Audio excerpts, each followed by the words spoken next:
Muito bem, a história dessa noite é Entre a Terra e o Céu, livro psicografado pelo Chico Xavier, de autoria de André Luiz Espírito. A primeira edição desse livro é de 1956 e foi publicado pela FEB. Aliás, a Federação Espírita Brasileira é quem detém todos os direitos autorais dos livros psicografados pelo Chico. Para a execução desse trabalho, que faz parte do projeto Imagem, um projeto idealizado pelo nosso caríssimo amigo Américo Sucena, que com certeza já esteve aqui com vocês, ele tem por objetivo trazer a público as obras de André, de Emmanuel, né? De Irmão X, para que a gente possa, através das imagens, estudar melhor, compreender melhor, conhecer essas histórias maravilhosas que trazem para a gente muito ensinamento, além de muito alento também. Na beleza dessa doutrina que consola na mesma medida em que esclarece. Os desenhos que vocês vão ver nesta história são desenhos profissionais, de autoria de Mozart Couto, do estúdio Ceneação. Eu estou falando de costas, né? Ainda bem que é tudo verdade, não errei nada, né? Do estúdio Ceneação, que fica em Minas Gerais. Mozart Couto é um desenhista profissional, os desenhos não são mediúnicos, são desenhos profissionais, feitos a partir de descrição de cenas que a gente faz, manda para o desenhista e ele então executa as cenas, manda para as pessoas responsáveis pelo roteiro, e isso vai sendo, e assim a história vai sendo montada. Esse livro Entre a Terra e o Céu envolve duas encarnações dos mesmos personagens. É um livro bastante complexo, sob o ponto de vista de que a vida desses personagens, tanto a anterior quanto a atual, se entrelaçam. E isto traz para nós muito aprendizado. Nos faz compreender de uma maneira muito clara o quanto as nossas escolhas cotidianas influenciam nos nossos destinos, mostrando que realmente o Divino Criador não precisa fazer absolutamente nada. Ele deixa por nossa conta tudo aquilo que nós precisamos construir em favor de nós mesmos. Mas, para uma palestra de 1 hora, é preciso que a gente diminua um pouquinho os detalhes da história, deixando para vocês a ideia central e recomendando para que vocês leiam o livro. Quem já leu, releia a partir do que nós vamos contar aqui hoje. E quem não leu, fica aí o convite para realmente conhecer essa história belíssima. Vamos lá, então. A nossa história começa com o capítulo 1º desse livro, Entre a Terra e o Céu, começa com a importância da prece. Muitas vezes, nós recebemos da espiritualidade algumas observações, algumas recomendações. Nós estamos, muitas vezes, numa situação tão difícil, numa situação tão complicada, e a espiritualidade nos recomenda assim: atenha-se na prece, faça a prece. Muitas vezes nós estamos numa angústia imensa e nós abrimos o Evangelho ou algum outro livro de orações ou de mensagens, e o que a espiritualidade nos recomenda, através da leitura também, é sempre a prece. E a gente, inocentemente, fala assim, mas só isso? É como se a prece fosse uma coisa muito pequena, como se a prece fosse algo muito simples para o tamanho do problema que a gente está enfrentando, para o tamanho do desafio que a gente tem que superar. No entanto, o 1º capítulo do livro nos recorda e nos traz ensinamentos valiosos acerca da importância da prece. Para que nós possamos nos situar melhor um pouquinho, e para que vocês também possam me ajudar com relação ao nome dos personagens, eu vou contar para vocês quem está nessa história.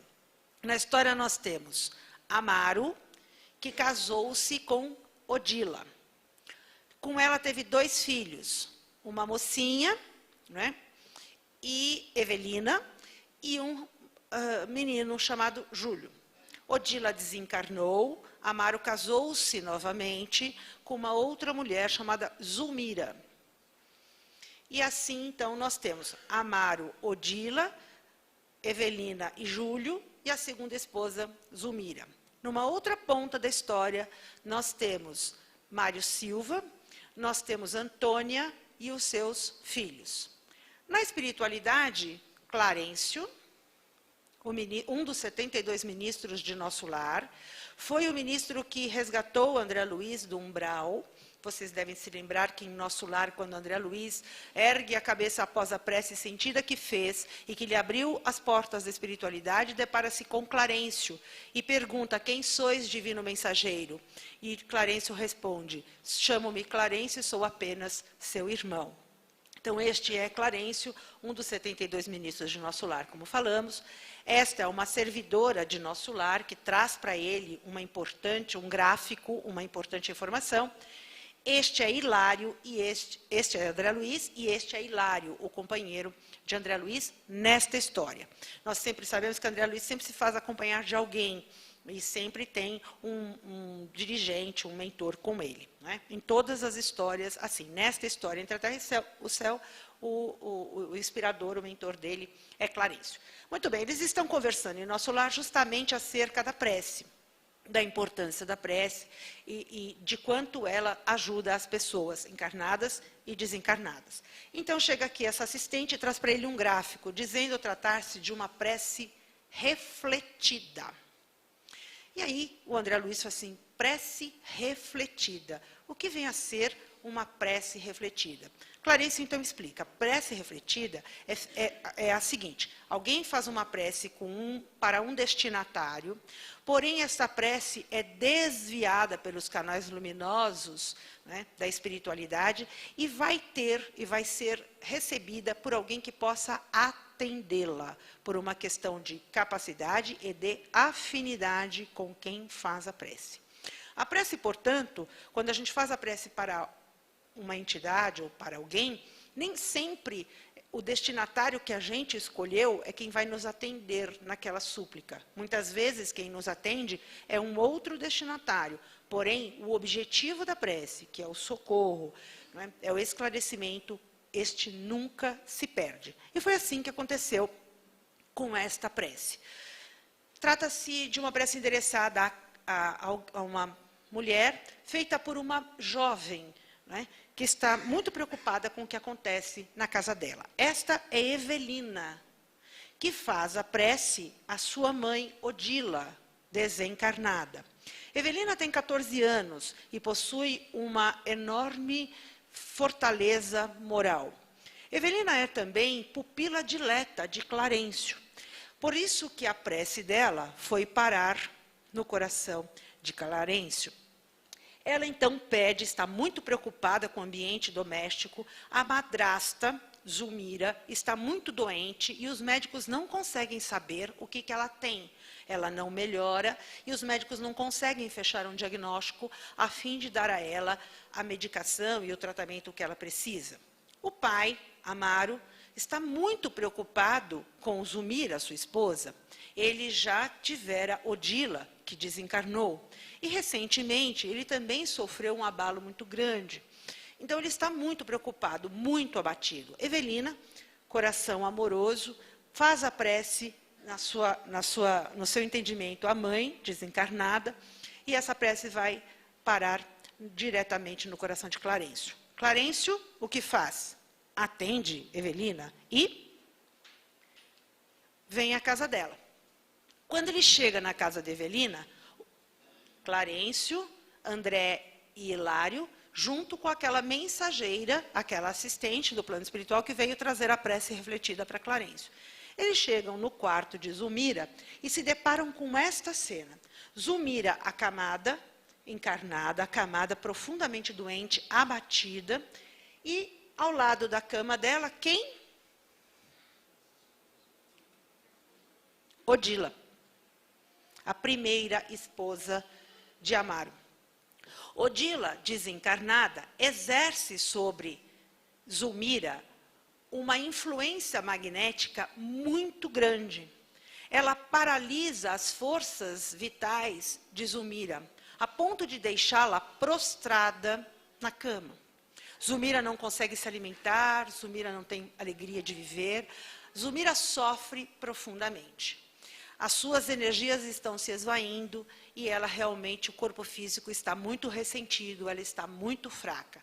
Mas, afinal, o que é que se estabelece aqui entre Odila e Zulmira? É só porque ela é a segunda esposa de Amaro? Não. André faz essa pergunta e Clarencio prontamente esclarece. Odila desencarna e deixa 2 filhos, como dissemos antes, Evelina e Júlio, um menininho de mais ou menos uns 7, 8 anos. E Amaro se casa com Zulmira, e Zulmira, então, passa a ser a madrasta destes 2 filhos. Ela tem muito ciúme de Júlio com o marido, ou melhor, de Júlio com o pai, marido dela. Eles se dão muito bem, entre eles existe um amor profundo, e ela tem muito ciúme da atenção que Amaro dispensa ao filho Júlio. Intimamente, ela deseja que ele morra, que ele desapareça. E assim, os dias vão se passando e eles moram no Rio de Janeiro. Um belo domingo vão à praia. E num momento de distração de Zulmira, Júlio entra no mar e se afoga. O afogamento de Júlio é fruto de compromissos kármicos. Ela não teve culpa, não foi ela que provocou aquele desencarne, mas ela não sabe disso. Quando ao desencarne, quando a situação se instala e Amaro fica desesperado, ela intimamente se sente culpada. Ela constrói dentro dela aquela culpa, aquele sentimento de culpa totalmente inoperante. Sabe aquele sentimento que não serve para nada? Só serve para deixar a gente doente? Né? Afinal, aliás, essa questão da culpa é uma outra prosa, uma outra palestra que, quem sabe, um dia eu tenho o prazer de vir aqui apresentar para vocês. Mas essa questão, muitas vezes, uma coisa é consciência de culpa, aquela necessidade de reparação. Outra é complexo de culpa. É esse sentimento que nos deixa completamente vulneráveis, completamente prostrados e que não serve para absolutamente nada, porque a gente não aprende com isto e também não repara o dano que causou. Assim está a nossa irmã Zulmira, prostrada na cama, e Odila, claro, culpa Zulmira, porque no entendimento dela, o menino se afogou, o filho se afogou, porque Zulmira foi negligente. E como ela conhecia os pensamentos de Zulmira em relação ao pequeno Júlio, isso reforça a raiva, o ódio, o desejo de vingança que mantém Zulmira presa a Odila e Odila presa a Zulmira. Elas estão imantadas de tal forma que não é possível separá-las bruscamente, sem que ambas sofram, não é, de modo irreparável com esta separação. É preciso que elas elaborem e é preciso que elas, por si mesmas, mas superem esta situação. Porque André pergunta, Clarencio, nós não podemos ajudá-la, a gente não pode afastar a Odila dela, levar a Odila para algum lugar e deixá-la? Não, não podemos, elas vão precisar juntas superar isso. E aí, mas vendo essa situação de Zulmira, Clarencio dela se aproxima, aplica-lhe passes magnéticos e ela então se tranquiliza e adormece. Quando ela adormece, ela se liberta parcialmente do corpo físico. E quando ela se liberta do corpo físico, ela sente a presença de Odila. E aí ela corre. Para onde? Para onde está o coração dela. Quem foi que disse? Tu estarás onde tiver seu coração. Onde está o coração dela? Preso na culpa. Ela vai exatamente naquele pedaço de praia onde a tragédia aconteceu, onde Júlio desencarnou. Quem a segue de perto? Odila, furiosa. Agora, semi-liberta do corpo físico, ela é uma presa muito mais fácil, ela é muito mais facilmente alcançada pela Odila desencarnada do que quando ela está no corpo físico. Os nossos amigos espirituais a seguem, Clarencio faz os esclarecimentos, né, necessários, explica que realmente ela fugiu para onde ela está presa mentalmente, e aí ela foge desesperada de Odila e se esconde novamente no corpo físico. Preciso dizer que aqui, neste momento, eles percebem que não há mais nada a fazer. André, então, pergunta a Clarencio, tá bem, e Júlio? Onde está o pequeno Júlio? Clarencio diz a ele, Júlio está numa colônia espiritual e se recuperando. Não é? E aí o André falou assim, a gente pode visitá-lo? O Clarencio disse, sim, podem visitá-lo. E aí, então, nesta visita, eu vou pedir a vocês que aproveitem e levem com vocês a Antônia, porque a Antônia também está com saudade de um filho que recém desencarnou e que está na mesma colônia espiritual. Então, a gente vai para lá e leva Antônia conosco. Antônia está encarnada e ela foi mãe de 4 filhos, um desencarnou, ficaram 3 que ela cuida com muito carinho. O marido foi embora e ela, então, trabalha corajosamente, dedicadamente, para manter e criar os 3 filhos. Mas ela sente uma saudade imensa, claro, do filho que desencarnou. Então, eles vão a essa colônia espiritual e levam com eles, então, aqui sim, Antônia.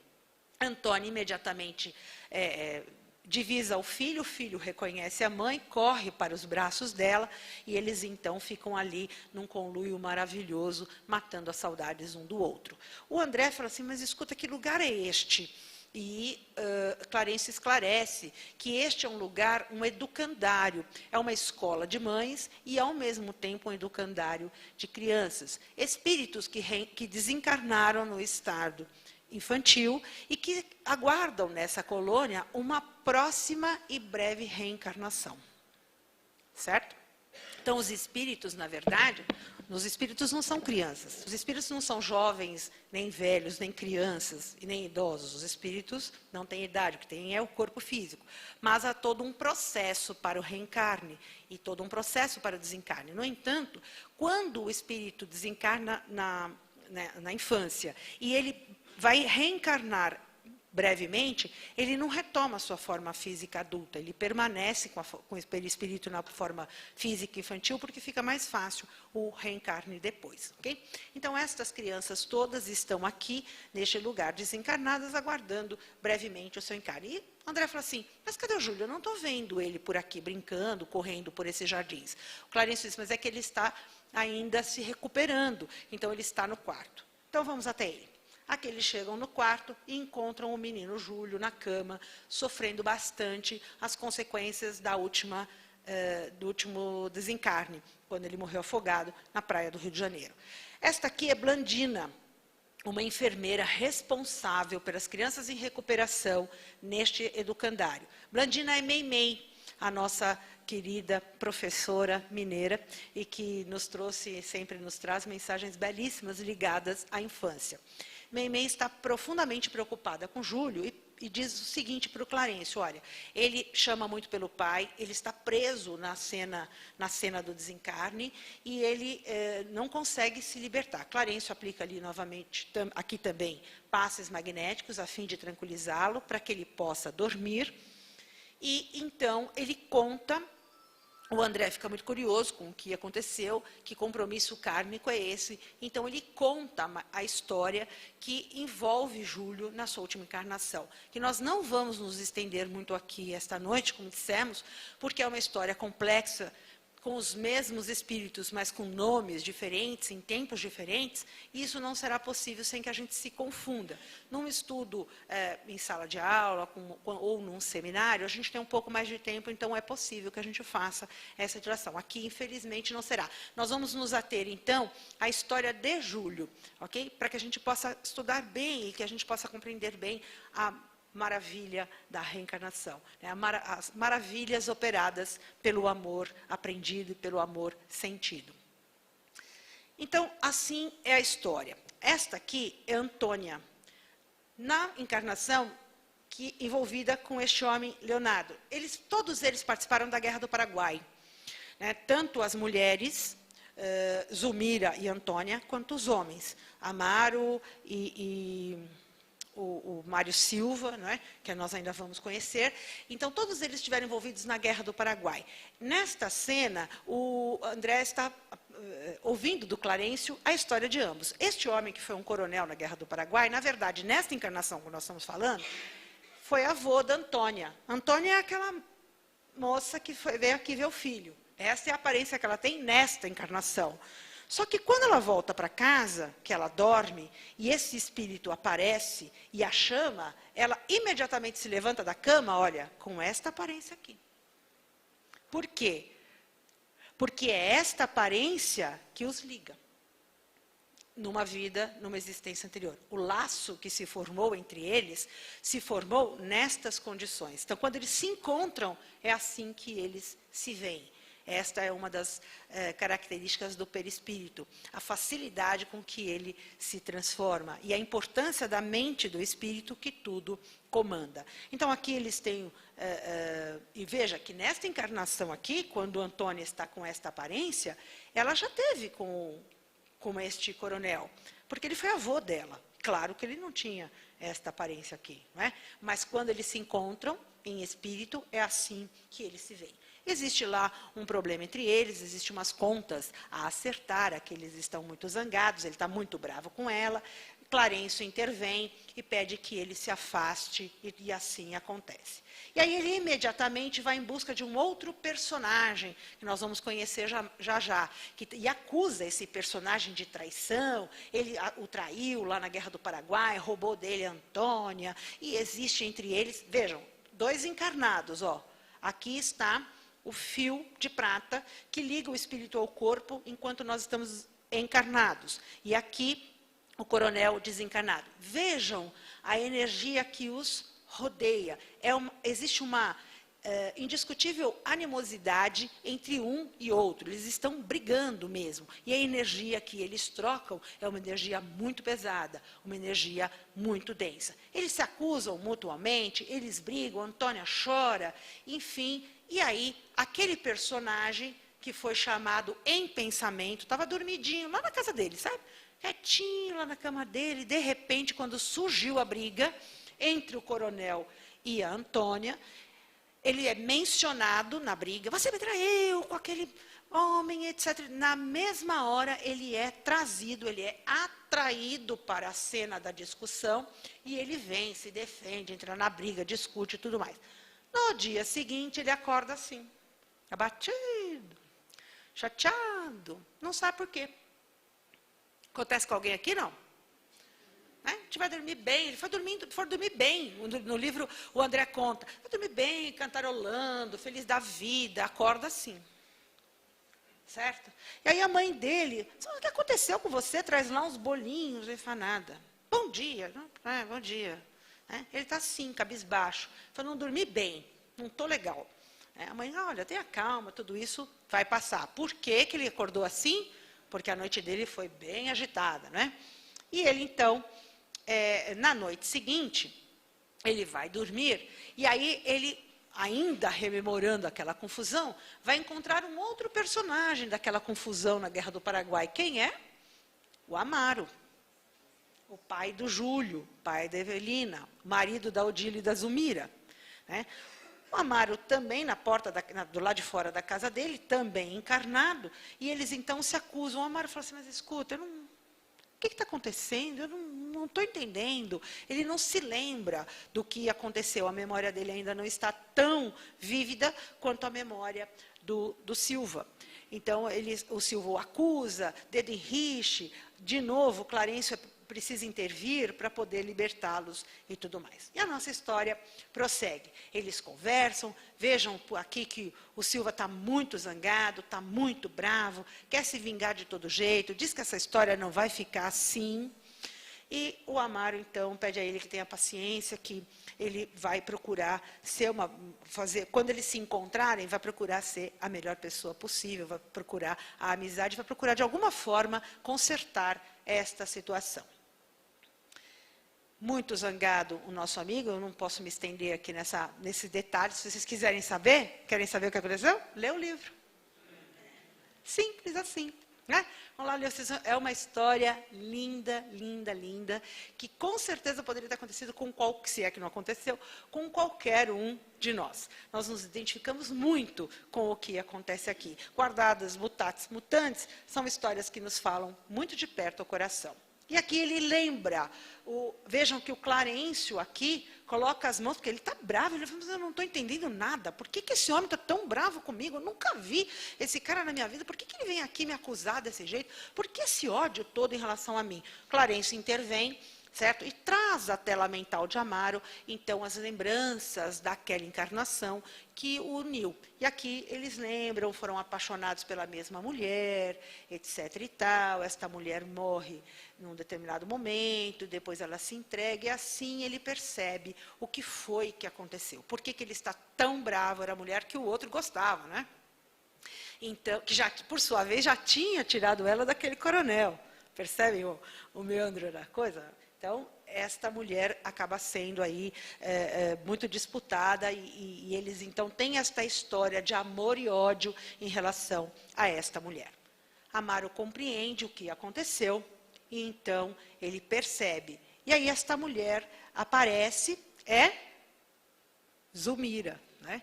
Ela, então, aparece e eles, então, discutem. Ele fica mais furioso ainda com o que aconteceu. Então, vamos lá. E aí ele é levado aonde está Zulmira, acamada.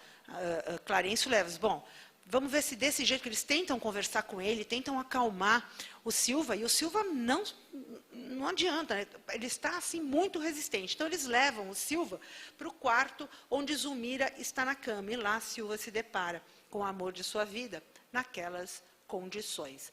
Totalmente prostrada, totalmente doente, e lá ele encontra a Odila, que está obsidiando, que está aqui desequilibrando Zulmira. Ele fica muito, muito, muito preocupado com o que acontece, com o que está acontecendo. Imediatamente ele se condói, imediatamente aquele amor que ele julgava superado, e que ele julgava que tinha virado ódio, ele percebe que não virou. E ele fica muito preocupado e pede encarecidamente que ele tenha a oportunidade, que ela seja ajudada de alguma forma. Mas voltemos lá no Júlio. Júlio, então, acorda e Clarencio se preocupa muito com ele. Novamente, passes para melhorá-lo. Vamos lá. Qual é a história de Júlio aqui neste contexto? Para vocês acham que só tinham eles dois? O Júlio está aqui também, não é? Envolvido aí nessa história. Na outra encarnação, nessa encarnação da Guerra do Paraguai, o que aconteceu? O Júlio se apaixonou também por uma mulher, por uma destas mulheres, ou Antônia ou Zulmira, não vou contar para vocês, porque vocês vão ler o livro e vocês vão descobrir. E aí, como esta mulher era impossível para ele, ela não o queria, o que ele fez? Tomou veneno. Ele era um soldado do Brasil, da tropa brasileira na Guerra do Paraguai. Ele tomou veneno. Só que os amigos de tropa perceberam que ele tinha tomado veneno, estava passando mal, e aí o socorreram. E ele não morreu. E, para desespero dele, ele não morreu. Ele ficou bastante comprometido, ele ficou com o organismo bastante comprometido, com uma vida bastante limitada, mas ele sobreviveu. Um certo enfermeiro da tropa foi bastante diligente, o acudiu prontamente e ele sobreviveu. Passado algum tempo, e como ele queria muito morrer, o que ele fez? Amarrou uma pedra em si mesmo e se jogou num rio de águas muito profundas. E assim ele morreu afogado. Este espírito contraiu com as leis divinas uma dívida muito grande, certo? Por isso que nesta encarnação, dissemos no começo da história, que Júlio menino desencarnou, não porque Zulmira assim o desejou, mas porque ele obedecia a compromissos kármicos. Que compromissos eram estes?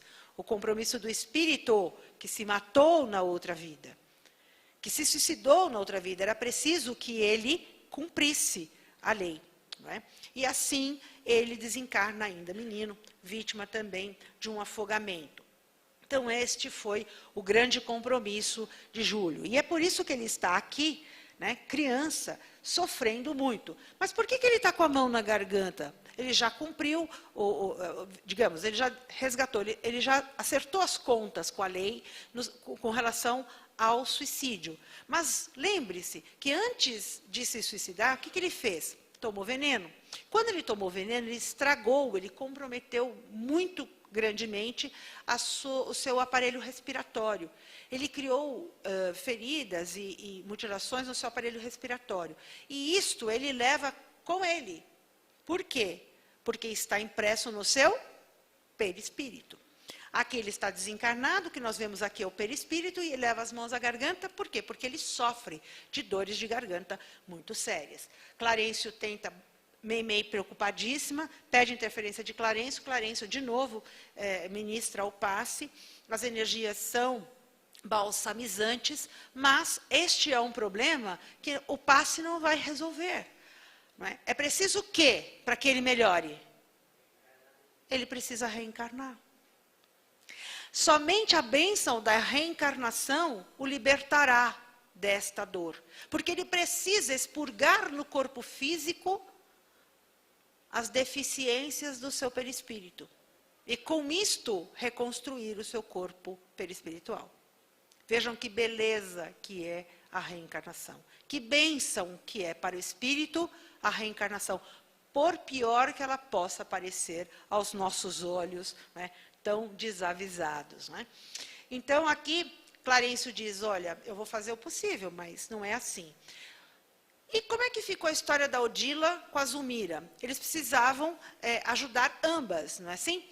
Elas tinham que superar aquela situação. O que Clarencio faz? Vamos pedir ajuda de Odila para o pequeno Júlio. E aí ele procura Odila, isso não está no slide, mas está na história. Ele procura Odila e diz para ela o seguinte, olha, você está tão preocupada com a Zulmira, você está aí, né, se vingando dela, mas você não tem curiosidade de saber o que aconteceu com o seu filho? O que terá sido feito do pequeno Júlio? Onde será que ele está? Como será que ele está? Será que ele não está precisando de você? Odila imediatamente para pensar. Né? E com isto, ela liberta parcialmente, liberta-se daquele sentimento em relação a Zulmira e preocupa-se, né, com o filho. Mas ela está muito desequilibrada e ela não consegue uma libertação total de Zulmira, porque grande parte de Odila está se alimentando daquele ódio, daquela obsessão por Zulmira. Ela precisa de ajuda. Clarencio também, Júlio também. Quem eles procuram? Importante dizer, Clarencio diz assim, Clarencio é ministro de nosso lar, lembram-se que nós comentamos? Ele diz o seguinte para Meimei, eu não dou conta. Eu não consigo resolver este problema sozinho. Eu preciso de ajuda. Clarencio, ministro de nosso lar, certo? Reconhece para Meimei que ele não dá conta de resolver este problema sozinho.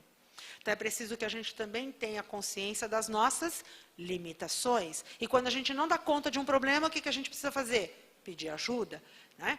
E sem receio. E assim eles vão pedir ajuda para quem? Para a irmã Clara. A irmã Clara é esta mulher linda, de cabelos loiros, aqui, tão bem retratada pelo nosso desenhista Mozart Couto. Irmã Clara, ela participa, ela conduz uma oficina da voz na espiritualidade.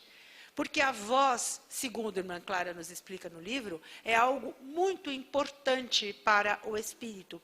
A voz, a modulação da voz, a tonalidade da voz, ela movimenta uma energia muito grande e muito poderosa para o próprio espírito, como para tudo que está ao seu redor. Por isso a importância da música, a importância do canto, a importância do que a gente fala, quando a gente briga, quando a gente grita. Por isso o cuidado com o que a gente fala, cuidado com as palavras de baixo calão, cuidado com os palavrões, porque isso tudo movimenta uma energia muito importante, segundo nos ensina a irmã Clara. Quem quiser saber como é que essa energia se faz, leia lá o capítulo do livro.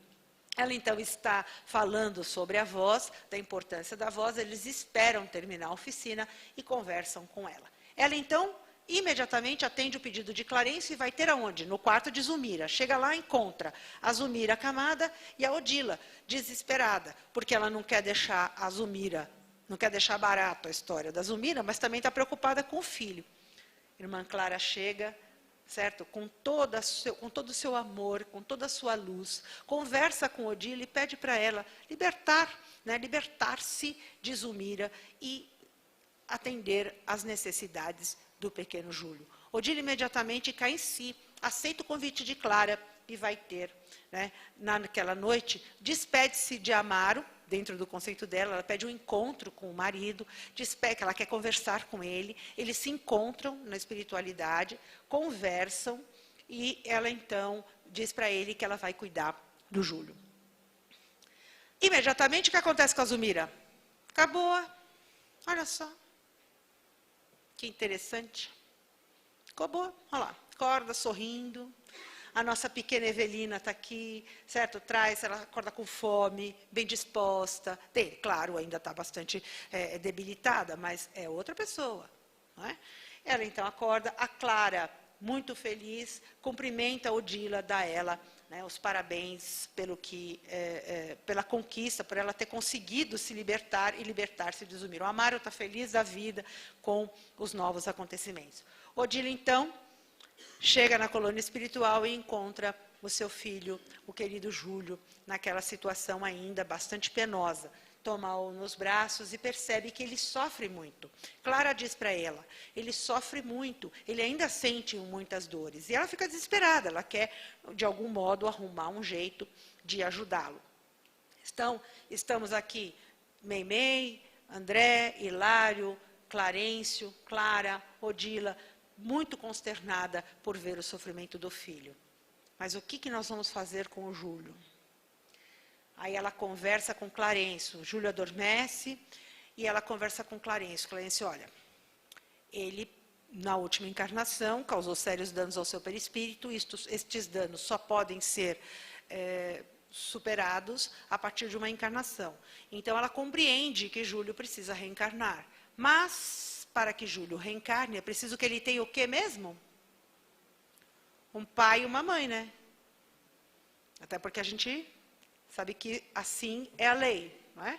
Ele precisa de um pai e uma mãe, muito bem.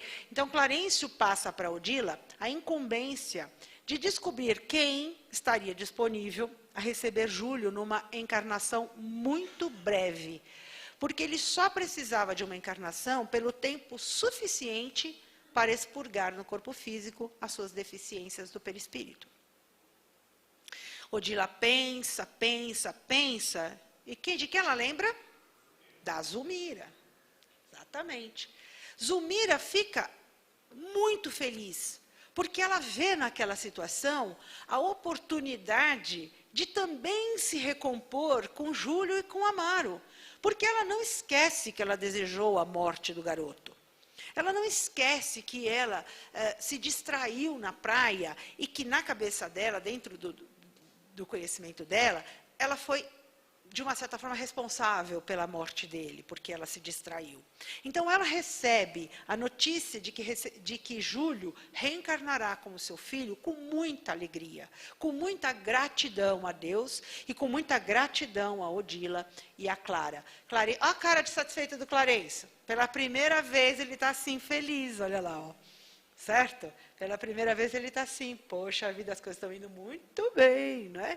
Então ela recebe. A reencarnação de Júlio é preparada e ele, em espírito, é entregue por Clarencio nos braços. Ela pede para recebê-lo de joelhos, não é? E ele, então, é entregue em espírito para Zumira, para que eles já possam ir se afinando, né? O perispírito de um com o perispírito do outro possam ir se afinando para o reencarne que não tardará. Mas Zumira tem uma gravidez bastante conturbada. Júlio, em espírito, está com muito medo. E ele, então, reluta bastante. A mãe sente as consequências desta dúvida, deste medo do espírito que está prestes a reencarnar, porque ele sabe que a prova dele não será fácil. E ela também sabe que aquela situação que ela espera, né, o porvir não lhe será muito risonho.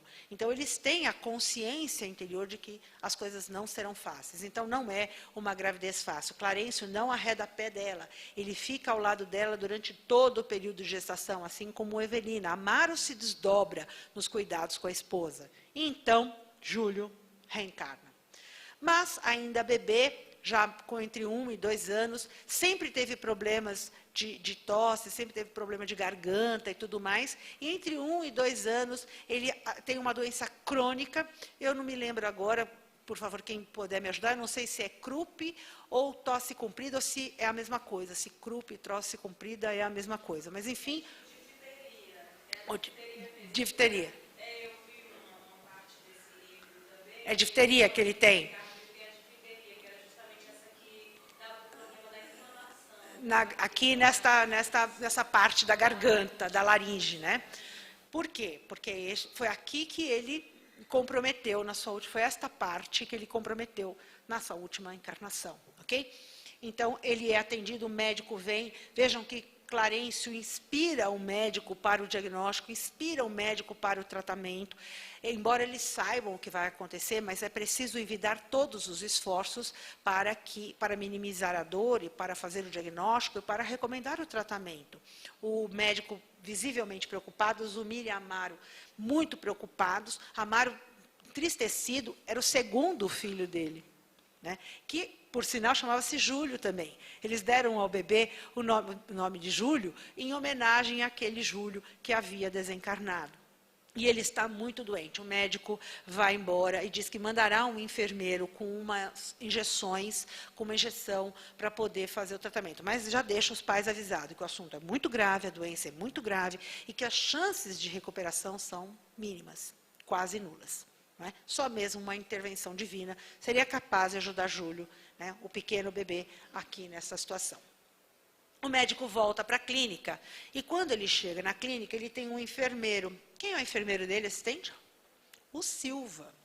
Vejam só, nosso amigo Silva. Aquele do pesadelo, aquele que encontrou o coronel, né? Aquele que foi brigar lá com o Amaro, foi tirar, e o Amaro não lembrava de nada, certo?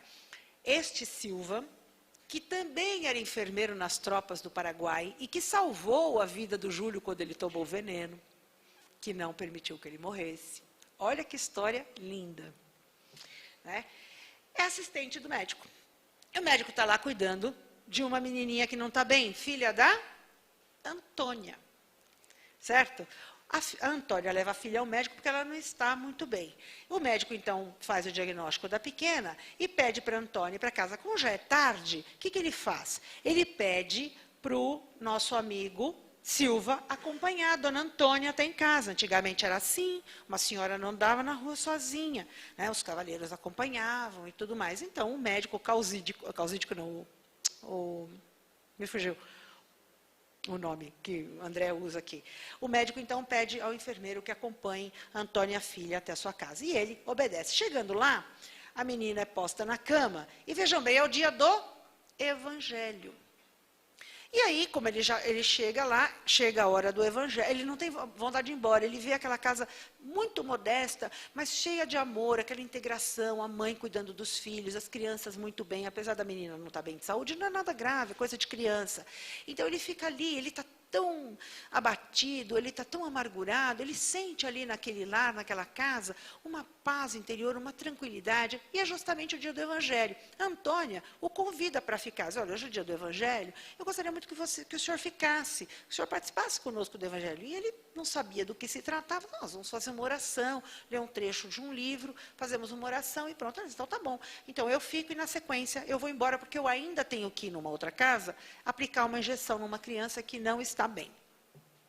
E assim, ao abrir o livro, olha aqui o nosso amigo Clarencio, escolhendo qual é a página do Evangelho que o nosso amigo Silva vai abrir. E ele abre o Evangelho, vejam para vocês que coincidência. Ele abre o Evangelho segundo o Espiritismo no capítulo 10. Bem-aventurados os misericordiosos. E ele lê lá a introdução desse capítulo, que diz que a gente deve perdoar aqueles que nos ofendem, do mesmo jeito que a gente pede a Deus que perdoe as nossas ofensas.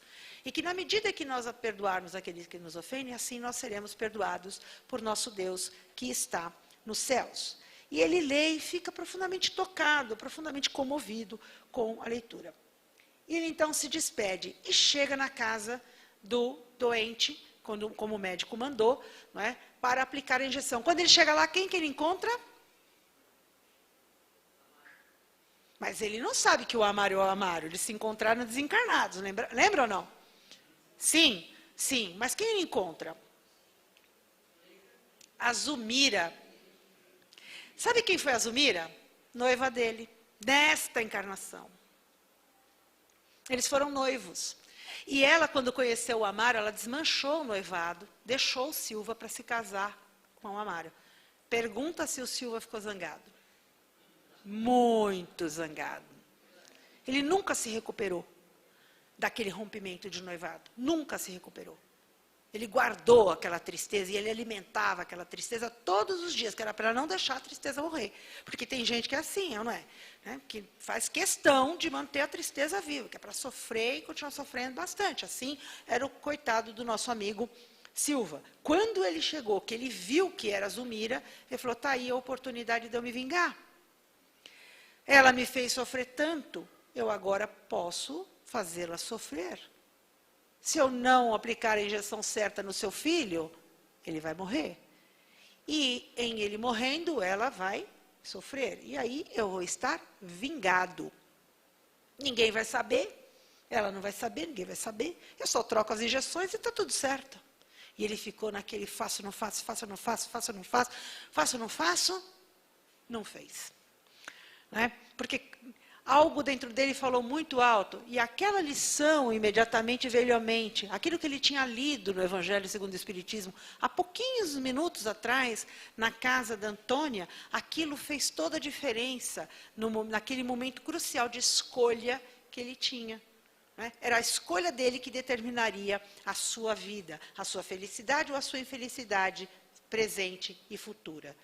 Ele, então, aplicou a injeção, mas, infelizmente, o menino não resistiu. Amaro pegou o seu filho no colo, ficou profundamente consternado, profundamente triste, fez uma prece lindíssima, lindíssima, agradecendo a Deus por ter dado a ele aquela criança e pedindo a Deus que o encaminhasse, que o recebesse em seus braços e o encaminhassem pela eternidade. A prece é muito sentida, os nossos amigos espirituais ficam comovidos com a prece de Amaro.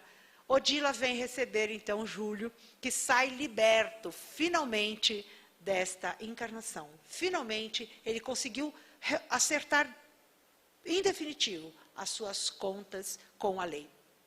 E ela, então, leva o Júlio para a espiritualidade.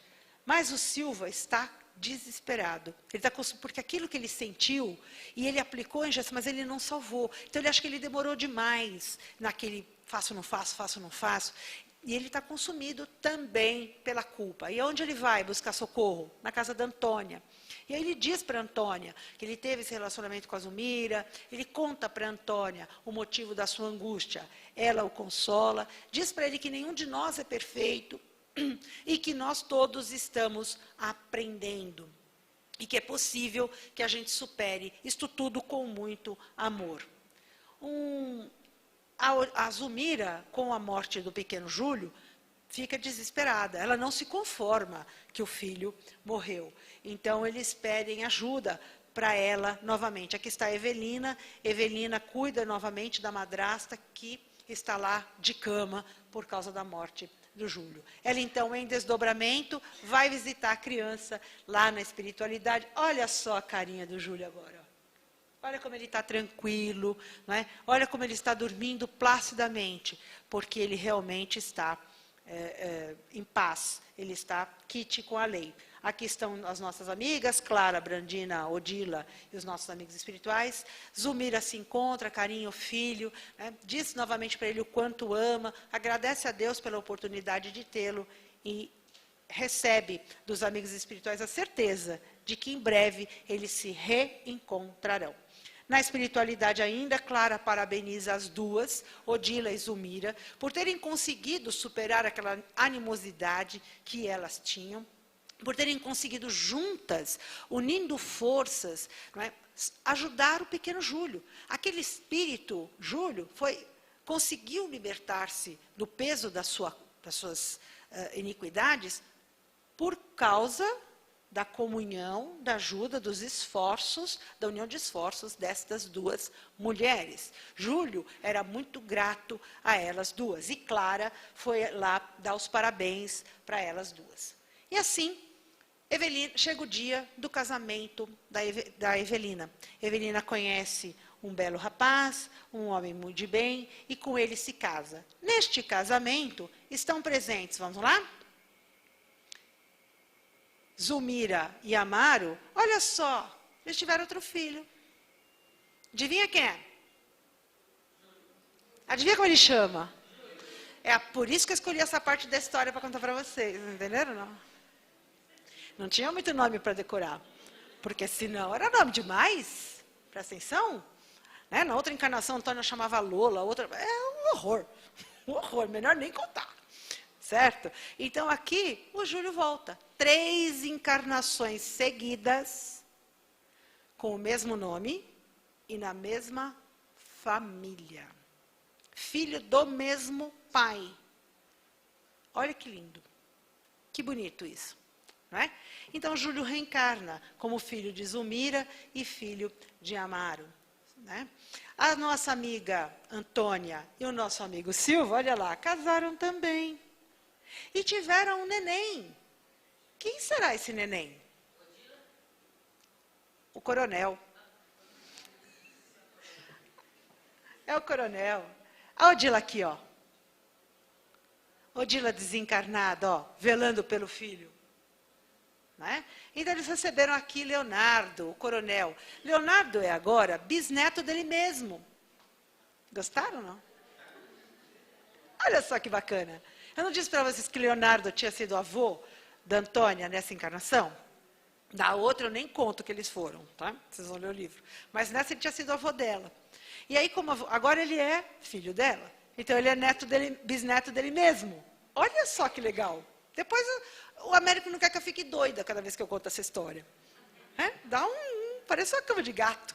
Então aqui está Leonardo, reencarnado para ajustar as suas contas aqui com Antônia e o Silva. E aqui estão, então, os nossos amigos espirituais, todos muito felizes aqui com este encontro. O André pergunta para o Clarencio. Então, quer dizer que essa nossa história termina assim. Casaram-se e foram todos felizes para sempre.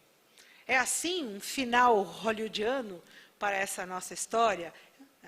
Eu não estou acostumado com estes finais para os meus desafios, os meus aprendizados.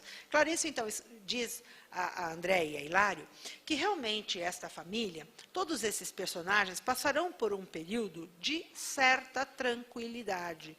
Durante alguns anos, eles viverão mesmo num período de bastante tranquilidade. Para quê? Para que eles possam se fortalecer, para que eles possam fortalecer os laços que os unem. E assim fortalecidos, eles possam enfrentar os desafios, as provas que os esperam, de maneira mais digna, de maneira mais inteira, sofrendo menos. Por quê? Porque sofrer é opcional. Nós nascemos para aprender. O objetivo da reencarnação é educar o espírito para a sua evolução. O objetivo da encarnação não é o sofrimento. O sofrimento só acontece quando nós não atendemos aos apelos do amor. Por isso que os espíritos nos dizem que nós somos espíritos, não somos espíritos perfeitos, mas somos espíritos perfectíveis. Nós estamos dia a dia, dia após dia, construindo a nossa perfeição. O nosso esforço e o nosso empenho nesta construção determinam o tempo que a gente vai levar para chegar ao nosso destino sublime. Portanto, repito, sofrer é opcional. Ninguém nasceu para sofrer. Nós nascemos para aprender. Quando nós não aprendemos a partir das situações que se nos apresentam, nós então atraímos para nós a dor que nos conduzirá inevitavelmente ao caminho do aprendizado. Não foi por outra razão que Jesus nos disse, vós sois deuses. Ele usou o verbo no presente. Ele não diz, vós sereis deuses. Ele diz, vós sois deuses. Significa que nós trazemos dentro de nós tudo aquilo que nós precisamos para sermos perfeitos. Tudo está em nós, esperando a oportunidade para desabrochar.